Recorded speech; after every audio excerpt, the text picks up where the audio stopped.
এই 2024 সালে কোটা নিয়ে যখন কথা হচ্ছে মনে রাখবেন এটার বেনিফিশিয়ারি কারা। এটা ডিরেক্ট বেনিফিশিয়ারি হলো নাতিপুতিদের জন্য মূলত টার্গেট করে এই কথাটা বলা হচ্ছে।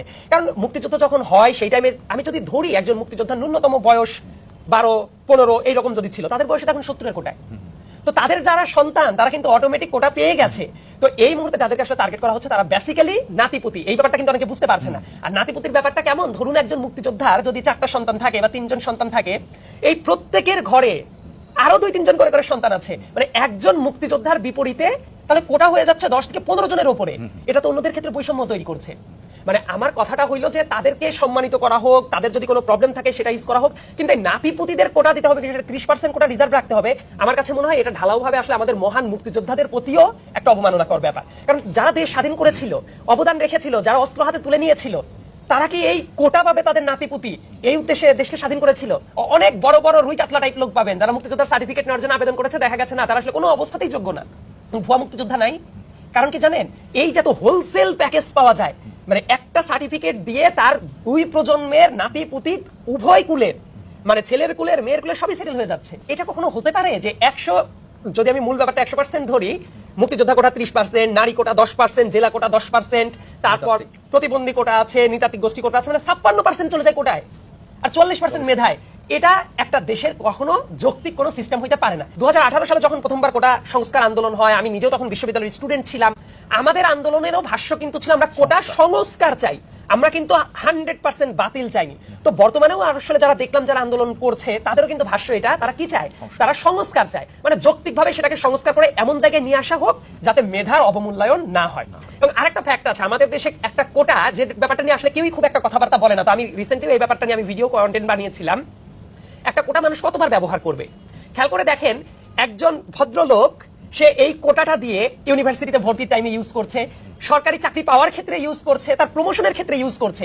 তার মানে সে কি বারবার করে সে অনগ্রসর জাতিগোষ্ঠী?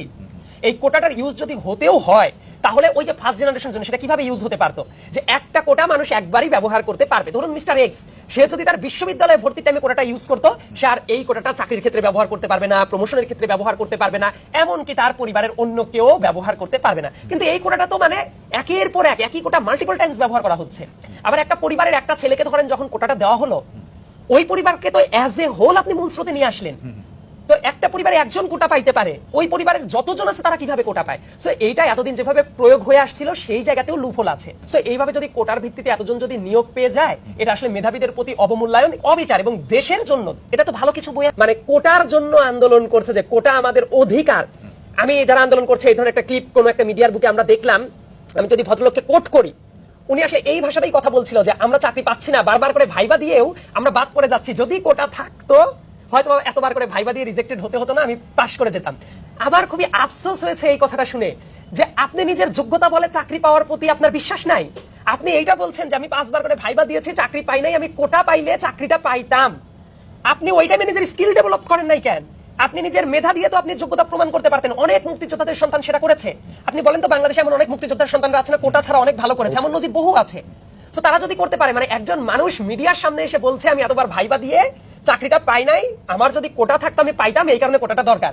এটা তো আমার মনে হয় যে সে সামগ্রিক ভাবে যারা এটার প্রতি এন্টাইটেল, সবার সামনে একটা হাস্যকর একটা লজিক নিয়ে উপস্থিত হইল। তবে অন্যরা যে জায়গায় কেউ কেউ বলার চেষ্টা করে যে 100% মেধার ভিত্তিতে নিয়োগ হওয়া দরকার, এই জায়গায় আমার সামান্য একটা রিজার্ভেশন আছে। সেই রিজার্ভেশনটা হলো বর্তমান প্রেক্ষাপট যেটা আছে, এই প্রেক্ষাপট বিবেচনা করে সর্বোচ্চ 5% কোটা সেটা থাকতে পারে, কিন্তু সেই কোটাটা হওয়া উচিত কাদের জন্য? অবশ্যই যে প্রতিবন্ধী কেউ আছে কিংবা পাহাড়ি যারা আছে, মানে ক্ষুদ্র নৃগোষ্ঠী যারা আছে তাদের জন্য। এর বাইরে অন্য কারো জন্য আসলে কোনো টাইপ কোনো কোটা থাকা উচিত না। তো আমার ক্যাপাসিটিতে যেটা আসে যে সর্বোচ্চ এই দুইটা বিশেষ ক্ষেত্রে 5% কোটা থাকতে পারে, কিন্তু অন্য কোনো ক্ষেত্রেই, কোনো সরকারি চাকরির ক্ষেত্রেই কোনো কোটা থাকা উচিত না।